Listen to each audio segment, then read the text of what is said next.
What's up YouTube? I'm Vaughn and this is the Gear channel where we discuss collectibles, hobbies, competitive games from tabletop to video games. And today we are showing you the basic spell and traps if you are starting to get into Go format. Now with this lineup, you could pretty much build any ideal deck that you will want and play with whatever kind of monsters, and it just works perfectly. So this basic is pretty much as like just a rundown if you are getting into Go format, or if you are having issues with like consistency of the spell and trap count. This really shows you a solid basics to start with, and who knows, it could even be one that you could keep for many years out and just not change it and only change the other rest of the cards of the monster lineup as well to better the deck. But this is showing to be the most beneficial one when it compared to a lot of other resource for spell and traps. So starting first, we do have the three. So we have VaughnGear, Graceful Cherry, and Duel. Now I know Duel might be a bit expensive, but you could change it up. So I know like Trap Death Shoot is expensive as well,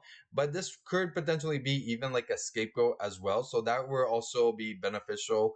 And it only like contradicts a bit on some specific build of not playing Scapegoat, but Scapegoat is also a good card. Then we have our Heavy Storm, the Mystical, not Giant Trinade. If you notice, like it's not really the greatest in all circumstances. If you're playing more aggressive, then you might want to put in a Giant Trinade. But this is why like the 20 count is perfect, because Graceful, Charity, and Power of Greed, it pretty much like counters itself. So it's like we're only playing with 18 spell and trap cards. So you could play with 20 monsters and the consistency would be perfect, but also you could play with like additional stuff as well. And you don't really have to hinder that you're not playing enough monsters, because you are doing quite a bit of deck thinning just with like these two cards. But if you have additional monsters like Sanjan, Mystic Tomato, or Giant Rat, it definitely builds up the consistency, and even like Upstart Goblin, and you don't have to worry about surpassing the 40 card count, especially when it comes with these cards, because it's more of the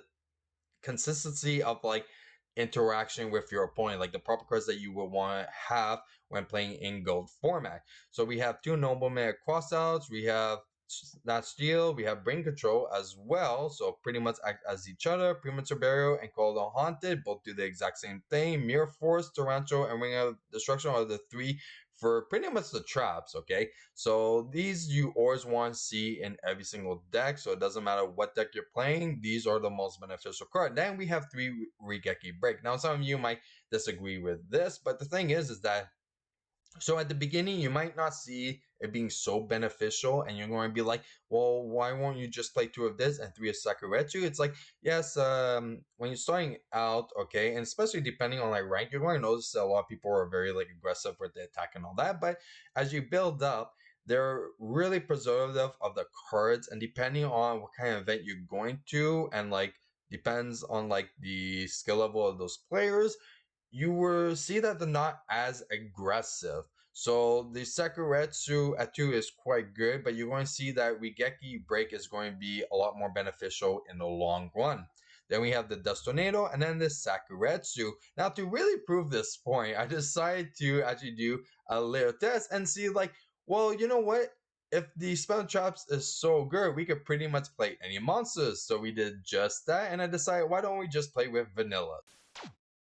Here is the deck. Now, as you can clearly see, we still have the whole structure of the spell and trap card, plus we added additional underdog, which also gives us additional draws, which help with the vanillas. But you know what, the whole purpose of it is not to change the main spell and trap, and just to show you an example that how good this is with just the spell and traps, and it's really regardless of your monsters that you are playing. Now if you can see, we did play all like the high ones. We did put 2 summon skulls, so this definitely deals with like Gravekeeper Spies, Jinzos, any of the Monarchs. Then we have Blue Eyes White Dragon to get rid of like Blackluster Soldier or like any really high attack monsters. So it makes us pretty much safe when it comes to the monster to monster interaction, but it's pretty much relying on the spell and trap cards, and you can see like you can pretty much put any monsters archetype that you want, and with this lineup it actually just works perfectly. So one great way to show this is in our mats that we have this deck versus Chaos Turbo. Here we are once again in another Yu-Gi-Oh! Gold Forum Match Duel review with our vanilla underdog deck pretty much against Chaos Turbo. So if you guys enjoying this video, you know what to do. Like and subscribe because it really helps the channel out. I do really appreciate it. So we're going to see who's going to be going first. And it's going to be us, so we're pretty all set. So our opening hand we have is Nobleman Crosstower, Archfiend Shoulder, Blue Eyes White Dragon, Sakuretsu Armor, and Mirror Force. Our opponent has a Power of Greed, Tsukiyomi, Torrential Tribute, Trap Dust Shoe, and Magician of Faith. We draw into Insect Knight, which is very good. So we're going to go and just pretty much set and then summon. Now I do like this guy because he has 1500 defense, which is quite good. So they go and they draw into Sanjan, they go and go Power of Greed, they're going to draw Thunder Dragon and Tribe Infecting Virus, which is quite good. So they're going to go and use that now. So they're going to go and add the two, and then they're going to just set, and then pass. So we're going to draw. And we have a nice little nobleman for that Senja, so we're good. But our Blue Eyes is going to go bye-bye. So nobleman on that. Then we're going to declare an attack. So there you go. They're going to take 19. And we're pretty much all set. They draw into Chaos Sorcerer, and they still holding on to that tribe.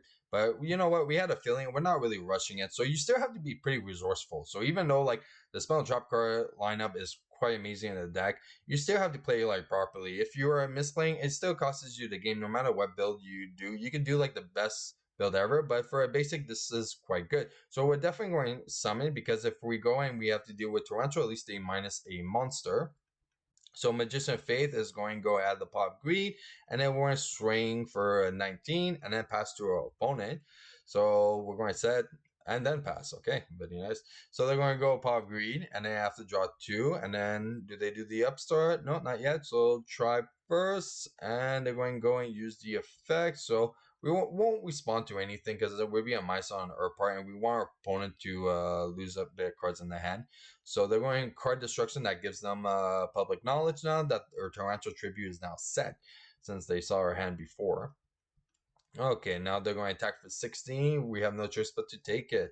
So they're going to set, and pass. So we draw into Power Greed, but since they're playing Trap Duster, we have to play smart. So the first thing we're going to do is normal summon the Insect Knight. See if our opponent has a response. Nothing. Okay, now we could do the Power of Greed to draw two. So we still have 3 cards in hand, so we're all set. So now we're going to go and swing. They're going in Mirror Force. That's fine. We're going to go and just pass. Okay, we're pretty much all set. So we're going to take the 1600, which is completely fine. They're going to go. Oh no, we don't take the 16. We actually Sakuretsu. That was a bit of a delay. Oh yeah, because I remember we lagged a bit, but it's okay. Then we're going to go and draw into the Luster Dragon, and then we're going to go and swing, and it's Spirit Reaper. We're going to set, pass to our opponent. Then they're going to Snatch Steal. Then they're going to attack. We're going to Sakuretsu because we don't want to lose more cards. And then we're going to take the 19 and pass. And then we're going to gain 1,000. So we're pretty much good over there. So we're going to normal summit. And then we're going to Torrential, which is fine. And then we'll pass it to our opponent. They're going to go and set and pass. We're going to go and draw into Nobleman Crossout. Activate that Nobleman Crossout. Banishing. Summon the Archfiend Shoulders. Swing. There you go. They take 19. And what he has just that, yeah, that's not really worth to play. Okay, now they're going to go Ring Blast on a back row, so we're going to lose this Torrential Tribute, which is kind of sad. They're going to go Blacklisted Soldier, and then they're going to attack, okay? So we're going to take 41, which means that we're still pretty good. And now we're pretty much all set. So we're going to just use the brain control, being 100, take control, and then swing. Our opponent admits defeat. Now we're going to go into game 2.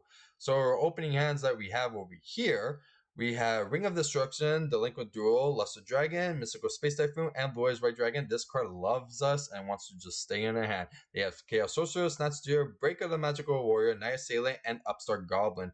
Quite good. They draw into Thunder King Dragon. Wow, that dragon really loves them. So Thunder Dragon loves them. Blue Eyes loves us. It's all good. So they're going to add the 2 Thunder Dragons off the bat. Then they're going to set the Breaker, which I thought was kind of weird. But you know what? Baits out a Nobleman. Why not?